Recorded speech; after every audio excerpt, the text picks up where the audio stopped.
కాలం పాటు ఆహారానికి లోటు లేకుండా సహాయం అందించిన దేవుడు రక్షించడానికి వచ్చాడు ఈ లోకానికి. ఆయన చేతులు ఏమాత్రము కూడా కొరచ కాదు. ఆయన నీ బాధ వినటానికి, నీ మనవి వినటానికి, నీ ప్రార్థన వినటానికి ఆయన చెవులు ఏమాత్రము కూడా మందము కాదు. అయితే మీ దోషములు, మనలో కొన్ని లోపాలు పెట్టుకొని, మనలో కొన్ని దోషాలు పెట్టుకొని నువ్వు ప్రార్థన చేస్తున్నావు. అవి దేవుడు వినటలేదు, అడ్డంగా కనబడుతున్నాయి అవి. ఎందుకంటే నీ మనస్సు ఫెయిర్గా లేదు, దోషాలతో, మరకలతో, డాగులతో నిండిపోయినటువంటి నీ యొక్క హృదయం అది దేవుని చూసేసరికి అడ్డంగా కనపడుతుంది. ఆయన సహాయం చేద్దామని నీ వైపుకి చూస్తున్నాడు ఆయన. అయ్యో, చాలా కాలం నుండి గోజాడుతా ఉంది, ఏదో ఒక సహాయం చేయాలని నీ వైపుకి చూసేసరికి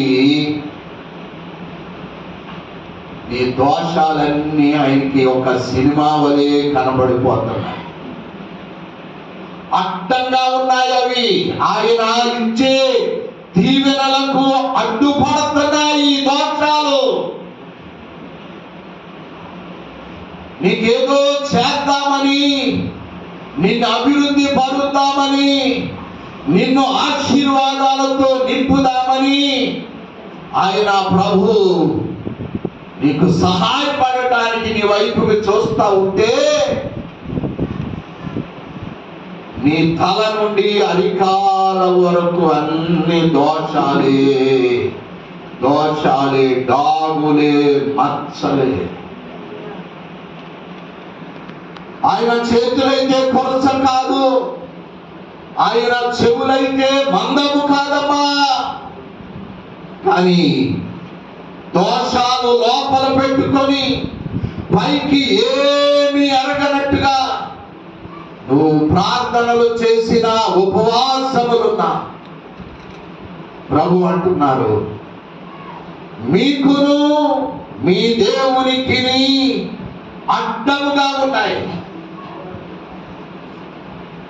ఆ అడ్డాలు ఏం చేయాలి మనం? అమ్మా, అడ్డాలు అలాగే ఉంచుకుందామా? అందరిలోనూ ఉన్నాయి దోషాలు, అందరిలోనూ ఉన్నాయండి. ఈరోజు ప్రభు బల్ల గనక నువ్వు కన్నీటితో ప్రార్థించి నీ దోషాలన్నీ ప్రభు పాదాల దగ్గరే కుమ్మరించాలి. ఏంటండి, నేనే తప్పు చేశానండి, నా దగ్గర దోషాలు ఏమున్నాయి, నేను బాగానే ఉన్నాను కదా, ఏంటి మీరు ఎలా చెప్తున్నారు అనొచ్చు. మన లోపాలు మనకి తెలియదు, మన దోషాలు ఎలాంటివో మనకి తెలియదండి. పైకి చక్కగా ఉంటాం, నోటి మాటలు చాలా జాగ్రత్తగా మాట్లాడతాం, కానీ దేవునికి కనిపించే దోషాలు మనకి కనబడవవి. అవి దేవునికి మాత్రమే కనబడతాయి.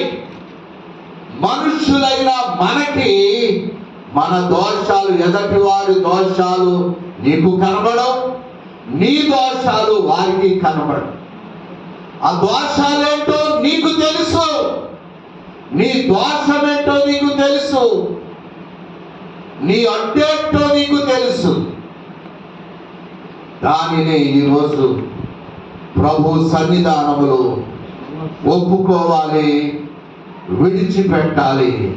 అప్పుడే వాళ్ళలో పాలు పంపులు పంచుకోవాలి. ప్రియులారా,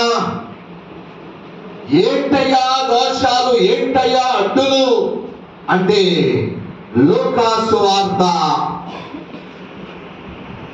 12వ అధ్యాయము 29వ వచనాన్ని చదువుదాం.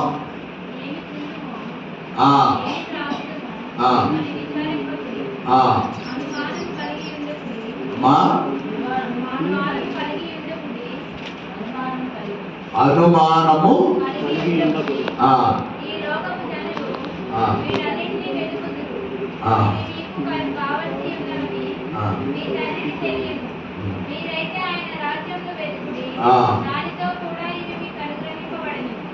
చాలండి. మొట్టమొదటిది అనుమానం. దేవుడు చేస్తాడా?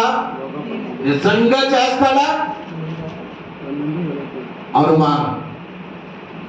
ఏమి తిందుమో ఏమి త్రాగుదమో అని విచారించొద్దంటున్నాడు దేవుడు.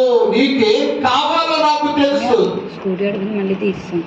నీకు ఎంత కావాలో తెలుసు, ఎప్పుడు కావాలో నాకు తెలుసు. నీకు అనుమానం ఎక్కువ, అనుమానిస్తున్నావు.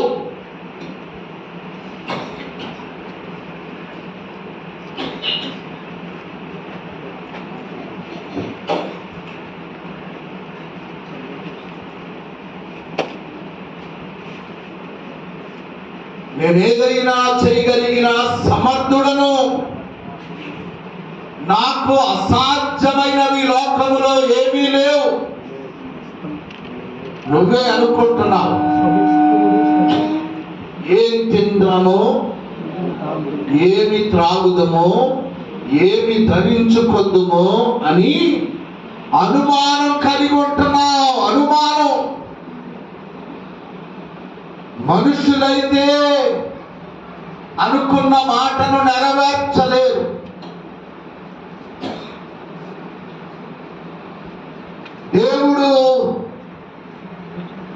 దేవుణ్ణి కూడా మనం అనుమానిస్తా ఉన్నాం.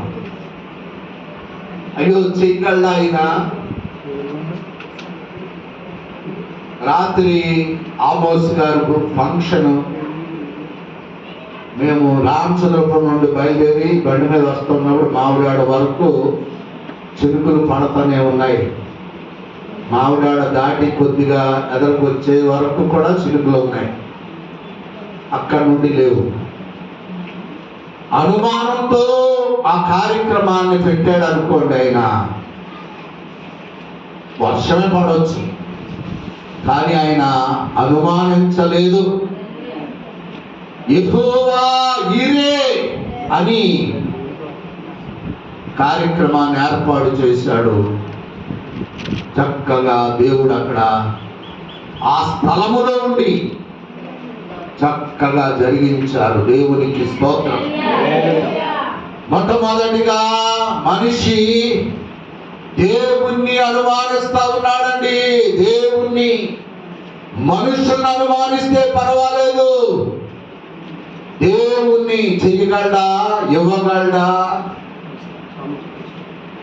అన్న అనుకుంది. నాకు నా పని ఇంతే కాబోలు అనుకుని ఒకరోజు పట్టుదలతో ప్రార్థన చేయడానికి మందిరానికి వచ్చింది. అంతవరకు ఆయన అనుమానించుండొచ్చు, కానీ ఆమె అనుమానాన్ని దేవుడు నిరర్ధకం చేశాడు. దేవునికి స్తోత్రం. అనుమానాన్ని తొలగించి చక్కటి బిడ్డనిచ్చాడు. అలాగే శారమ్మ గారు కూడా వయస్సు ఉడిగిపోయిన తరువాత అబ్రాహాము శారమ్మలకు, అబ్రాహాము గారికి 100 సంవత్సరాల వయసు, శారమ్మ గారికి ఇంకా కొద్దిగా తక్కువ వయసు. ఆ కాలంలో ఎవరైనా పిల్లలు పుడతారండి, అమ్మ స్త్రీలు చెప్పాలి మీరు, అది పిల్లలు పుట్టే వయసు కాదు. 95 సంవత్సరాలంటే చరిత్ర కూడా లేదు, పుట్టినట్టు కూడా ఎక్కడ. కానీ దేవుడిచ్చే సహాయానికి అనుమానించలేదు వారు. దేవుణ్ణి అనుమాని